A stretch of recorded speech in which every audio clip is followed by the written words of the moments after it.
Hey, what's up, guys? It's Brando with Brando Sports World here, and today we are doing team number 71 of my top 100 college football teams of the 2022 football season. Today's team is a fun one. I enjoy watching their smash mouth, fun type of football, the Boston College Eagles. And I've always said for years that the Boston College football team is a team you never want to have on your schedule because I feel like every year they have that one upset. They always play games gritty.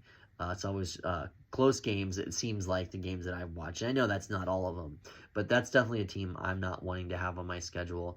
So yeah, last year's record, they were 6-6. We'll go ahead and get on into it and see what I think that their 2022 record is going to look like.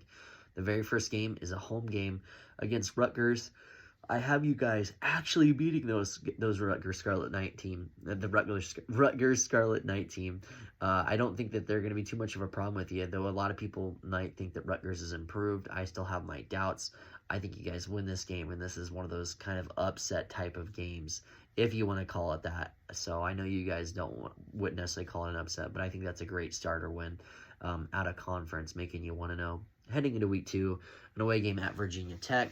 I had a tough time kind of picking this one. I really think you guys are both about evenly matched, with recent history probably favoring Virginia Tech overall. I still think you guys have an opportunity, but I have you losing this one, dropping it just because it's an away game, 1-1 loss here against the Hokies. Heading into week 3, you're playing Maine. I think they're called the Maine Bears or something. Shouldn't be an issue here. Home game for you, really going to help out as well. Don't lose this one. You guys are 2-1 heading into week 4 against Florida State. This is an away game. Sooner or later, Florida State is going to turn the corner and do much better than what they've shown in recent memory. I think that year won't be this year necessarily, but I think they still will be improved. I think they still do beat you guys, and I mostly attribute that to it being a away game. But who's to say? I mean, I think that you guys do lose this one, though, dropping you 2-2 heading into week 5. It's a home game against Louisville, another team that I think might be a solid ACC team. If they can kind of get it going again how they had a few years ago, sky's the limit for them. They can get some decent talent out of Kentucky. Though it's a home game, I actually have you guys unfortunately losing this one, dropping you to 2-3 on the season. Heading into the following week is another tough game. It's a home game against Clemson. The Tigers, very tough team to play up, especially after the recent losses. I don't want to pin you guys too deep in the loss column, but I just don't foresee this one. Even with it being a home game, I just don't foresee it. Clemson's got too much talent. Their coaching staff is really good. Dabo knows what he's doing up there. Even with the loss of Venables, I still think that they can stir together a solid defense with the talent they do accrue. But anyways, the very next week, another tough game. It's an away game at Wake Forest. I think Wake Forest did lose some talent, whether it be the transfer portal or just NFL draft. Kind of a tough team to be playing, especially on this recent losing streak. But I have you guys unfortunately losing this one too. Don't hate me. I got you at 2-5.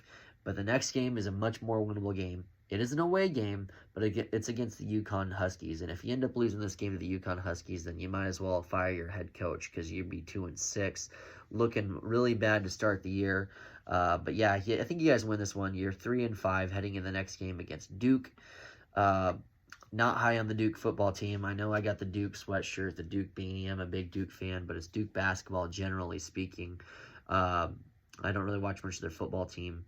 But yeah, I think you guys do handle business here at home. I think you beat Duke. I think you go 4-5 and you have an opportunity to become bowl eligible here shortly. The very next game is an away game at NC State. The Wolfpack, pretty high on the Wolfpack this year, to be honest with you. I don't think it does you any favors that it's an away game, and for that reason, I have you losing that one, making you 4-6. Heading into week 11, another pretty tough game. It's an away game at Notre Dame. Notre Dame is a top 5 team picked this year from the AP polls to start the season. I don't necessarily disagree. I would probably put them closer to like 7-10-ish. But we'll see what my predictions show and what I have them personally ranked at. I think this is still a tough game for you guys, though. I think you lose this one. I think Notre Dame kind of wipes the floor with you. I hate saying that, but I really think they do, making you 4-7 and almost completely shutting out that bowl eligibility. The following week, though, a much more winnable game. It's a home game against Syracuse. I don't think you have too many issues here. I think after that Notre Dame loss that you guys kind of turn your season around a little bit, making you 5-7. At this point, you kind of got to decide what the future looks like for you. Uh, I apologize. Generally, there's a team that, like I said, Boston College does end up beating that you wouldn't normally predict them to. But based on the schedule and kind of how the home and away games are set up, I really don't foresee it. The best win on this schedule, probably Rutgers. I mean, I hate saying that, but probably Rutgers. It's a home win. Uh, Potentially seeing you win in the away game at Wake Forest, and possibly home game against Louisville would be your best options. I do think Florida State's going to be better than what they were. So could go 7-5, honestly. Take it with a grain of salt, but we have you at 5-7 in this video particularly. So, but yeah, guys, that was team number 71, the Boston College Eagles. Really appreciate you listening on the video today. Please like the video, comment on the video. Please subscribe to the channel and watch some more videos with me. Really appreciate you guys tuning in. This was Brando with Brando Sports World, and I'll see you on the very next video. Thank you.